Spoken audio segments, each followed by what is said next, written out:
1998년 저는 전능하신 하나님의 말세 사역을 받아들여 주님의 재림을 맞이했어요. 하나님 말씀을 보고 하나님께서 말세의 진리를 선포하셔서 심판 사역을 하시는 건 사람을 정결케 하고 구원하셔서 사람을 아름다운 종착지로 이끌어 들어가기 위함이라는 걸 알게 됐어요. 저는 하나님을 위해 많이 헌신하고 고생하며 대가를 치르고 선행을 많이 예비해야만 좋은 종착지를 얻을 수 있을 거라고 생각했어요. 그래서 복음을 전하기 시작했고 섬김 본분을 이행하기도 했고 할 수 있는 한 무엇이든 최선을 다해서 했죠. 게다가 절약한 돈으로는 생활이 어려운 형제자매들을 도와줬어요. 그러다 어느 날 복음을 전하다가 경찰에 잡히게 됐어요. 그때 잔혹한 고문을 받은 것도 모자라 징역형까지 선고받았었죠. 그럼에도 저는 유다처럼 하나님을 배반하지는 않았어요. 저는 그동안 많은 선행을 예비했고 하나님을 위해 굳게 서서 증거했기 때문에 분명 좋은 종착지를 얻게 될 거라고 생각했어요.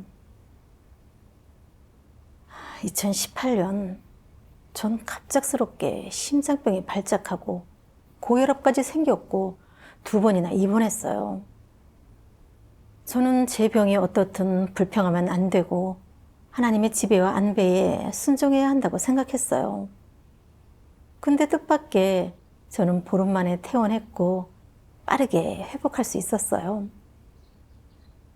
속으로 하나님께 정말 감사했고 이렇게 큰 병 앞에서 불평 한마디 하지 않고 퇴원 후에도 계속 본분을 이행하는 제가 하나님께 충성심을 가진 사람이고 순종하는 사람이라고 생각했어요. 그러다 2019년 2월 심장병과 고혈압이 재발한 거예요. 이번에는 전에 입원했을 때보다 좀 심각했죠. 게다가 당뇨까지 발견됐고 디스크까지 심각한 상황이어서 혼자서는 생활할 수가 없는 상태가 된 거예요. 밥도 누워서 먹어야 했고 화장실 갈 때도 며느리가 저를 업고 가야 했어요. 저는 매일 침대에 누워만 있었고 말할 기운도 눈을 깜빡거릴 힘도 없었어요. 그러다 어느 날 저녁 제 병이 갑자기 심각해진 거예요. 심장이 너무 아파서 숨을 쉴 수가 없었고 숨을 쉬면 그대로 멎을 것만 같았어요. 30분 정도를 고통과 씨름하다 보면 정말 언제든 죽을 수 있겠다는 생각이 들더라고요. 병이 이렇게 심해 눈을 깜빡이는 것조차 힘든데 곧 죽게 되는 건가? 죽으면 어떻게 하나님 나라에 들어가지? 천국의 복도 나와 관련 없는 일이 되어버리고 하나님 나라의 아름다운 모습도 볼 수 없을 텐데 그럼 다 끝나는 거 아닐까? 생각할수록 고통스러웠어요. 기도해도 하나님의 뜻을 깨달을 수 없었어요. 시간이 길어지면서 매일 병마의 고통을 받고 있자니 더는 살고 싶지 않은데 죽는 것도 하나님의 뜻에 부합하는 건 아니라는 생각이 들었어요. 어떻게 해야 할지를 몰라 저도 모르게 하나님께 바라게 되더라고요. 제 병은 언제쯤 좋아지나요? 저와 비슷한 나이의 다른 자매들은 다 저보다 건강한데 제가 그들보다 덜 헌신한 것도 아니잖아요. 저는 하나님을 위해 이렇게 많이 헌신하고 어떤 본분이든 적극적으로 이행했어요. 심지어 체포돼 징역 살며 엄청난 고통을 겪었을 때도 하나님을 부정하거나 배반하지 않았고요.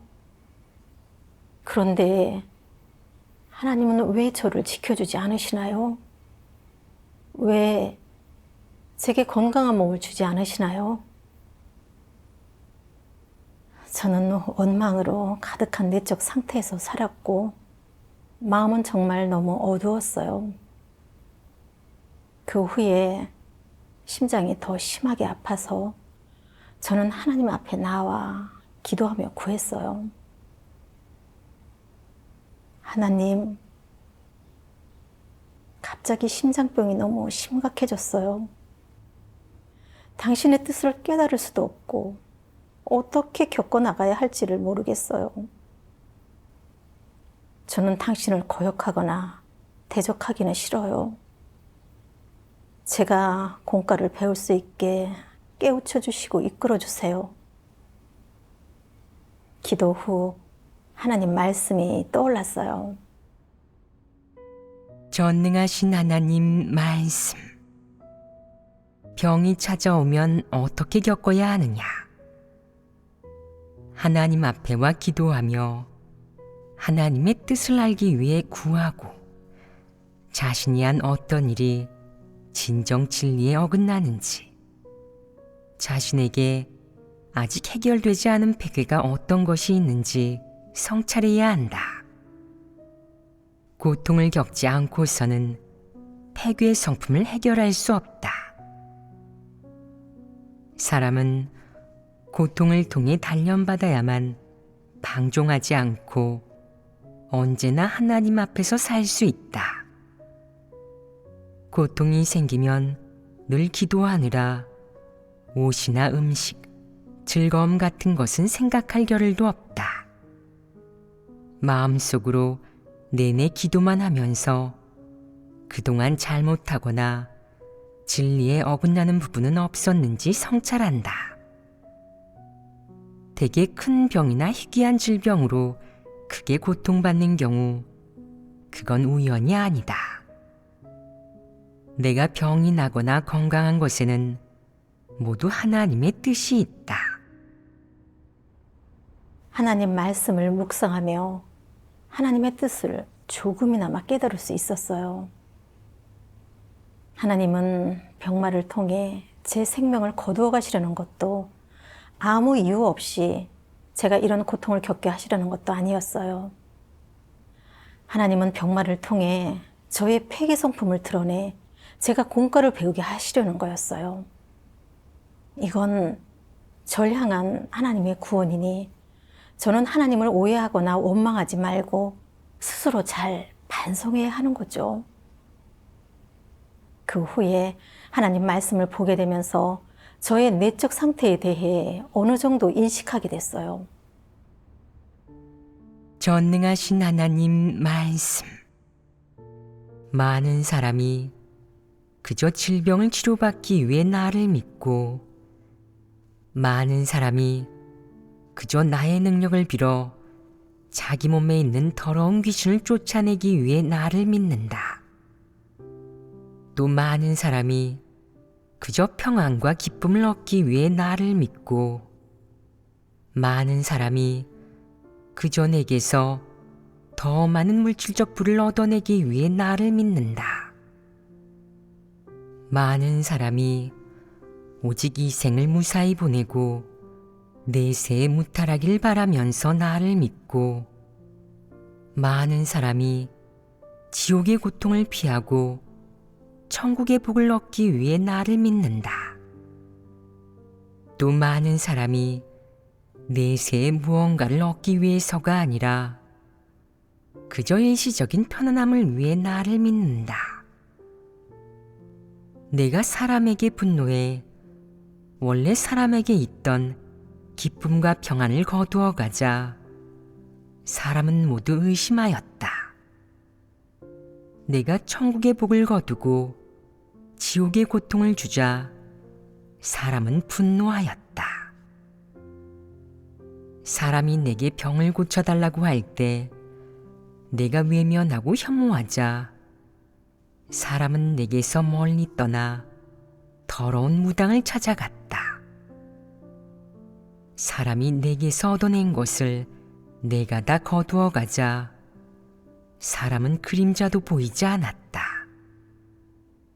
그러므로 나는 사람이 나를 믿는 것은 나의 은혜가 매우 많기 때문이며 나를 믿으면 이로운 점이 아주 많기 때문이라고 말하는 것이다. 사람과 하나님의 관계는 노골적인 이익관계, 그러니까 복을 받는 자와 복을 베푸는 자의 관계에 불과하다. 솔직히 말하면 이는 피고용인과 고용인의 관계다. 피고용인의 수고는 오직 고용인이 주는 품삯을 받기 위함이다. 이런 이익관계에는 애정은 없고 거래만 있으며 사랑을 주고받는 것은 없고 배품과 연민만 있다. 또 이해는 없고 어쩔 수 없이 참는 것과 기만하는 것만 있으며 친밀한 관계는 없고 영원히 넘을 수 없는 깊은 골만 있다. 예로부터 사람에 대한 내 요구는 매우 엄격했다. 내 충성심에 다른 속셈이나 조건이 있다면 나는 너의 그 소위 충성심을 차라리 받지 않을 것이다. 나는 사람이 저의를 지닌 채 나를 기만하고 조건을 내밀며 뭔가 얻어내려는 것을 혐오하기 때문이다.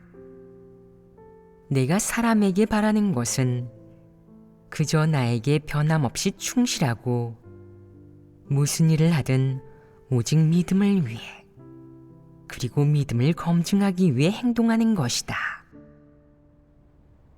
하나님의 심판의 말씀이 날선 검처럼 제 마음에 박히더라고요. 너무 부끄러워서 바로 정신을 차렸어요. 그리고 지난 수년간 하나님을 믿은 목적이 대체 무엇이었는지 스스로 반성해 보기 시작했어요.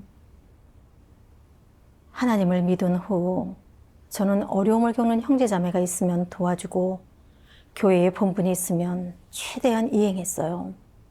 심지어 공산당에 잡혀 징역을 살며 고문을 받을 때도 저는 하나님을 배반하지 않았어요. 그러니 스스로 많은 선행을 예비했다고 생각했었어요. 근데 하나님 말씀의 폭로와 사실이 드러나므로 저는 그동안 제가 대가를 지불하고 헌신한 게 하나님께 순종하고 하나님을 흡족히 해드리기 위한 게 아니라 하나님의 은혜와 축복으로 건강한 몸을 갖고 좋은 종착지를 얻기 위한 거였다는 걸 깨달았어요. 그래서 처음 병마가 닥쳤을 때 저는 제가 하나님을 위해 많은 대가를 지불했으니 병에 걸려도 하나님이 절 죽게 하지 않으실 거라고 생각했고 그래서 하나님을 원망하지 않았어요. 두 번째로 병이 악화되어 침대에 누워 아무것도 할 수 없었을 때 오랜 병마의 고통과 죽음의 위협 앞에서 저는 복을 얻고자 했던 희망이 물거품이 됐고 천국의 복을 받을 수 없을 거라는 생각에 전에 제가 대가를 지불했던 걸 후회했고 심지어 예전의 헌신으로 하나님과 이치를 따지고 대적하며 흥정했어요. 이런 저의 행동들은 하나님과 거래하는 거였고 하나님을 기만하며 이용하는 거였어요. 이런 모습이 어떻게 하나님을 위해 진심으로 헌신한 거라고 할 수 있겠어요? 그리고 제 속에는 그릇되고 터무니없는 관점도 있었어요. 저는 제가 하나님을 위해 헌신했으니 하나님께서 당연히 제게 건강한 몸과 좋은 종착지를 주셔야 한다고 생각했었거든요. 사회에서 일하는 것과 마찬가지로 일한 만큼 받아야 공평하고 합리적이라고 생각했던 거죠. 저는 제가 고생하며 대가를 치른 것으로 하나님과 좋은 종착지를 맞바꾸려고 했어요. 근데 그걸 받지 못하니 원망하고 대항했죠. 저는 너무나도 인성과 이성이 없었어요. 하나님은 거룩하시고 공의로우세요. 하나님께서는 우리가 진심으로 대가를 지불하길 바라셨어요. 저처럼 비열한 속셈으로 하나님과 거래하는 건 하나님을 기만하고 하나님께 대적하는 거였어요. 그럼에도 계속 회개하지도 바뀌지도 않는다면 하나님께 혐오받고 도태될 수밖에 없는 거죠. 그 후에 저는 또 기도를 통해 하나님께 이 문제의 근본적인 원인을 구했어요. 그리고 하나님 말씀을 보게 됐어요. 전능하신 하나님 말씀. 폐괴된 인류는 모두 자기 자신을 위해 산다. 스스로를 위하지 않는 자는 천벌을 받는다. 라는 말은 사람의 본성을 한마디로 요약하고 있다. 사람이 하나님을 믿는 것은 다 자신을 위해서이고, 하나님을 위해 버리고 헌신하는 것도 자신이 복을 받기 위해서이며, 하나님께 충성하는 것 또한 자신이 상을 받기 위해서이다. 결론적으로 전부 자신이 복을 받거나 상을 받고 천국에 가기 위한 것이다. 세상에서 일을 하는 것은 다 자신이 이익을 얻기 위해서고, 하나님 집에서 본분을 이행하는 것은 자신이 복을 받기 위해서이다. 복을 받기 위해 모든 것을 버리고 많은 고통을 감내하는 것이다. 이는 모두 사람에게 사탄 본성이 있음을 가장 잘 입증한다. 사탄의 독소는 무엇이냐? 어떻게 표현할 수 있느냐? 예를 들어, 내가 사람은 어떻게 살아야 합니까?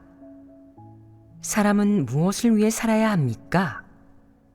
라고 물으면 사람들이 모두 스스로를 위하지 않는 자는 천벌을 받는다. 라고 대답할 것이다. 이 말은 문제의 근원을 보여준다. 사탄의 철학이나 논리는 이미 사람의 생명이 되었다. 사람이 무엇을 추구하든 사실 모두 자기 자신을 위한 것이다. 그러므로 사람은 모두 자신을 위해 살아가는 것이다. 스스로를 위하지 않는 자는 천벌을 받는다. 라는 이 말은 사람의 생명 철학으로 사람의 본성을 대변하기도 한다. 이 말은 이미 폐괴된 인류의 본성이 되었다. 바로 폐괴된 인류의 사탄 본성을 생생하게 묘사한 말인 것이다. 사탄의 본성은 이미 완전히 폐괴된 인류의 생존의 토대가 되었다. 몇천 년간 폐괴된 인류는 사탄의 이 독소에 의지해 오늘날까지 살아왔다.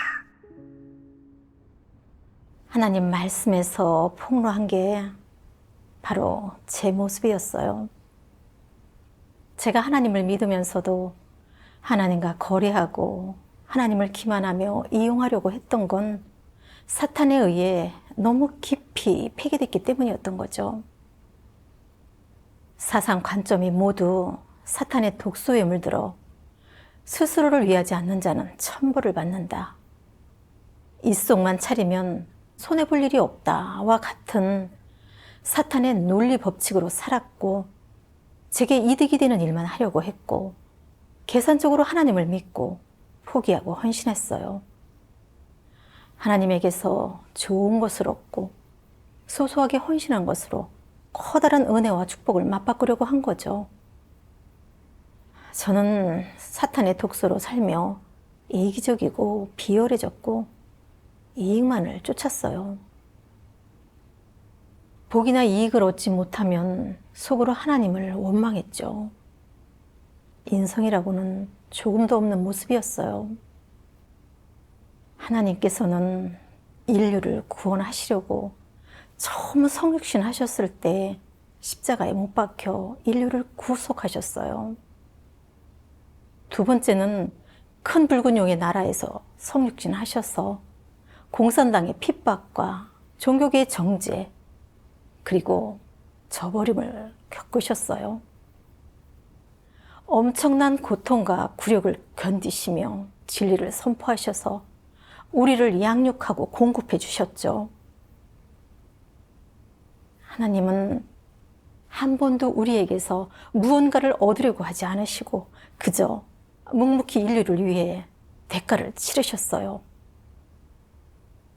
근데 저는 하나님의 사랑에 보답해드리지는 않고 오히려 하나님께 평안을 바라고 좋은 결말과 종착지를 원했어요. 그걸 얻지 못하니 하나님을 원망했어요. 이런 저한테 어디 양심이 있는 거겠어요? 정말 사람답지도 않고 하나님 나라에 들어갈 자격은 더더욱 없는 거죠. 이런 걸 깨닫고 저 자신이 증오스러웠어요. 그리고 하나님께는 감사하는 마음만 가득했어요. 병마로 침대에서 일어나지 못하고 죽음의 위협을 느끼지 않았더라면 저는 자신을 반성해 보지 않았을 거고 하나님을 믿는 이런 관점이 하나님께 혐오받는다는 것도 몰랐을 거예요. 계속 이렇게 믿는다면 영원히 하나님께 순종할 수 없을 거예요. 하나님께서는 말씀의 심판과 폭로 그리고 병마를 통해 제가 스스로 반성하며 다시 하나님을 향해 돌아설 수 있게 해주셨어요. 이건 저를 향한 하나님의 구원이고 사랑이었어요. 정말 크게 감동돼 하나님께 기도드렸어요. 하나님, 병마가 저를 덮친 게 당신의 사랑이고 구원이었다는 걸 알게 됐어요. 기꺼이 순종하겠습니다. 이런 고통과 연단을 겪어야만 하나님을 믿는 제 그릇된 속셈을 알게 되고 폐계 성품도 변화할 수 있어요. 저는 기꺼이 잘못된 저의 추구 관점을 바꿔 피조물로서의 제 본분을 이행하겠습니다. 그러고 나서 하나님 말씀을 보게 됐어요. 전능하신 하나님 말씀. 사람의 본분은 사람이 복을 받거나 화를 입는 것과 무관하다. 본분은 사람이 마땅히 이행해야 하는 천직이므로 보수나 조건을 따지지 말아야 하고 이유도 없어야 한다. 그래야만 본분 이행이라 할 수 있다. 복을 받는다는 것은 사람이 심판받은 후 온전케 되어 누리는 복을 말하고, 화를 입는다는 것은 사람이 형벌과 심판을 거친 후에도 성품 변화를 이루지 못해, 즉 온전케 되지 못해 받는 징벌을 말한다.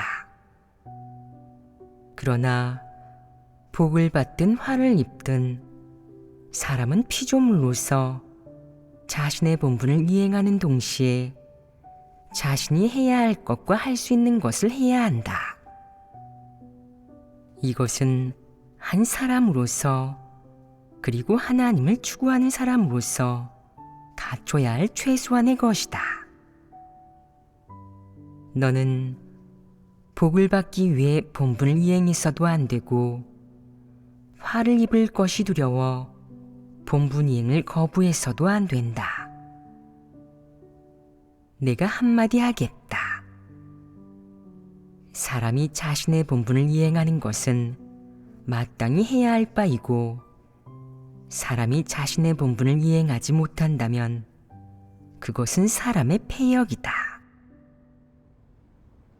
하나님 말씀을 보고 깨달았어요. 저는 피조물이고 하나님을 위해 헌신하는 건 당연한 거고 제 본분이에요. 이걸 가지고 하나님께 요구하거나 조건을 걸어서는 안 되는 거죠. 근데 저는 비열한 속셈으로 제 헌신을 통해 하나님과 좋은 종착지를 맞바꾸려고 했어요. 정말 이성이 없었어요. 건강한 몸을 가졌든 안 가졌든 좋은 종착지가 있든 없든 저는 마땅히 하나님을 따라야 해요. 하나님을 위해 헌신하고 자신의 본분을 이행하는 건 자녀가 부모를 대하는 것과 같잖아요. 부모가 자신을 어떻게 대하시든 재산을 나눠주는 것과는 관계없이 부모님께 효도하고 공경해야 하잖아요. 이게 사람이 마땅히 다해야 하는 책임이고요. 아직 제 병이 나아지진 않았고 아직 많이 고통스럽지만 저는 이제 하나님을 오해하지도 원망하지도 않아요. 앞으로 제 병이 어떻게 되든 전 기꺼이 하나님의 지배와 안배에 순종하고 싶었어요. 그 후에 전 다시 생각해 본 끝에 사실 제가 어떤 게 선행이고 어떤 헌신이 하나님의 칭찬을 받을 수 있는 것인지 잘 몰랐다는 걸 깨달았어요. 하나님 말씀에서 저는 이걸 가늠할 수 있는 기준을 찾았어요. 전능하신 하나님 말씀. 사람의 행위가 선인지 악인지를 가늠하는 기준은 무엇이냐? 바로 사람이 마음으로 생각하는 것, 드러내는 것, 행하는 것에 진리를 실행한 증거, 진리 실제를 살아낸 증거가 있는가를 보는 것이다. 내게 그러한 실제가 없고 그러한 살아냄이 없다면 너는 의심할 나위 없이 악을 행하는 사람이다. 하나님은 악을 행하는 사람을 어떻게 보겠느냐? 내가 마음속으로 생각하는 것, 겉으로 행동하는 것은 하나님을 증거하는 것이 아니고 사탄을 수치스럽게 하거나 물리치는 것이 아니라 오히려 하나님을 욕되게 하고 하는 짓마다 하나님을 욕되게 하는 표식일 뿐이다. 너는 하나님을 증거하는 것도 하나님을 위해 헌신하는 것도 하나님을 위해 내 책임과 의무를 다하는 것도 아니라 너 자신을 위하는 것이다. 자신을 위한다는 것은 무슨 의미이냐? 정확하게 말하면 사탄을 위한다는 의미이다. 그러므로 마지막에 하나님은 불법을 행하는 자들아 내게서 떠나가라 라고 말씀할 것이다. 하나님이 보기에 내가 행한 것이 선행이 아니라 오히려 악행이어서 하나님께 인정받지 못할 뿐만 아니라 정죄받게 된다. 이렇게 하나님을 믿는 것은 대체 무엇을 위해서냐? 믿어도 결국에는 전부 허사가 되지 않겠느냐? 참도라고 확신했다면 끝까지 가야 하고 하나님에 대한 충성심을 지켜야 하며 하나님이 친히 너를 온전케 하려고 이 땅에 왔음을 알았다면 마땅히 마음을 온전히 하나님께 드려야 한다. 하나님이 어떻게 하든 혹여 마지막에 내게 나쁜 결말을 주더라도 내가 계속 따를 수 있다면 그것은 하나님 앞에서 정결을 지킨 것이다. 거룩한 영체, 정결한 동정녀를 하나님께 바치는 것이란 바로 하나님 앞에서 진심을 지키는 것을 의미한다. 사람의 진심이 곧 정결함이며 하나님을 진심으로 대하는 것이 바로 정결을 지키는 것이다. 하나님 말씀을 본 후에야 깨달았어요. 하나님께서 원하신 건 사람의 진심이었어요. 기꺼이 하나님께 봉헌하며 이에 따른 대가를 바라지 않고 본분을 이행하면서 진리를 실행해 하나님을 증거하는 거더라고요. 그거야말로 선행이라고 할 수 있는 거죠. 전에 저는 선행에 대해 너무 단편적으로만 알고 있었어요. 그저 많이 바치고 헌신하고 고생하며 대가를 치르는 게 선행을 예비하는 것으로 생각했던 거예요. 은혜 시대의 예수님께서 가난한 과부의 헌금을 칭찬하신 이유를 돌이켜보면 사실 사람의 입장에서 볼 때 그 과부는 아주 적은 돈을 바쳤을 뿐이었어요. 많지도 않았던 거죠. 하지만 하나님께서는 사람이 얼마나 바치는지를 보시는 게 아니라 그 사람의 마음을 보세요. 비록 제가 본분을 이행하면서 어느 정도 헌신하고 바쳤지만 하나님을 향한 제 마음은 진심이 아니었어요. 제가 바쳤던 것의 이면에는 거래가 섞여 있었던 거죠. 이런 헌신은 아무리 많이 해도 선행이 아니에요. 하나님의 뜻을 깨닫고 저는 그 후로 제 병의 호전 여부나 좋은 결말과 종착지와는 상관없이 진심으로 하나님을 위해 헌신하고 하나님의 사랑에 보답하겠다고 기도했어요. 그 후 저는 더는 병마에 사로잡히지 않고 복을 얻고자 하는 속셈에 얽매이지도 않았어요. 정상적으로 하나님 말씀을 먹고 마시며 예배에 참석할 수 있었고 할 수 있는 한 제 본분을 이행할 수 있었어요. 얼마의 시간이 지나자 제 병은 점차 나아지더라고요. 이제 저는 앉아서 컴퓨터를 보면서 타자를 칠 수 있게 됐고 글을 써서 하나님을 증거하는 훈련을 할 수 있게 됐어요. 또 혼자서 생활도 할 수 있게 됐고요. 병을 통해 공과를 배우도록 해주신 하나님께 마음속 깊이 감사드렸어요. 병마와 고난에도 하나님의 아름다운 뜻이 있었고 그 모든 건 다 구원하기 위한 거였다는 걸 알 수 있었어요. 하나님께서 말씀하신 것처럼요. 사람이 하나님을 믿을 때 추구하는 것은 다 나중에 복을 얻는 것이다. 이는 사람이 하나님을 믿는 목적으로 모든 사람이 이러한 속셈과 기대를 가지고 있다. 그러나 인간의 본성에 있는 폐괴된 것들은 반드시 실현과 연단으로 해결받아야 한다. 사람의 내면에 정결케 되지 않은 부분이 있고 폐괴 표출이 있다면 반드시 그 부분에서 연단을 받아야 한다. 이는 하나님의 안배이다. 하나님은 환경을 마련해 내가 그 환경 속에서 연단을 받으면서 자신의 폐괴를 알도록 한다. 그렇게 함으로써 마지막에는 죽음을 맞이한다고 할지라도 자신의 의도와 욕망을 내려놓고 하나님의 주제와 안배에 순종하게 한다. 그러므로 사람을 놓고 말하면 몇 년간의 연단과 어느 정도의 고난을 겪지 않는다면 사람은 생각과 마음 속에서 폐괴된 육체의 속박을 벗어나지 못할 것이다. 사람이 사탄 본성에 속박되는 부분이 있고 자신의 욕망과 요구가 있다면 그 부분에서 고난을 겪어야 한다. 오직 고난 속에서만이 공과를 배울 수 있다. 즉, 진리를 얻고 하나님의 뜻을 깨달을 수 있다는 것이다.